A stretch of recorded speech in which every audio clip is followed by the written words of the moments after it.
100 வருஷம் இந்த மாப்பிள்ளையும் பொண்ணுந்தான் பேரு விளங்க இங்கு வாழணும்.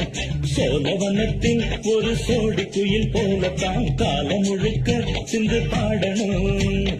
ஒண்ணு பொண்ணு பக்கத்தில பொண்ணு புள்ள நிக்கையில கண்ணு படும் மொத்தத்தில கட்டழக அம்மாடி என்ன சொல்ல 100 வருஷம் இந்த மாப்பிள்ளையும் பொண்ணுந்தான் பேரு விளங்க இங்கு வாழணும்.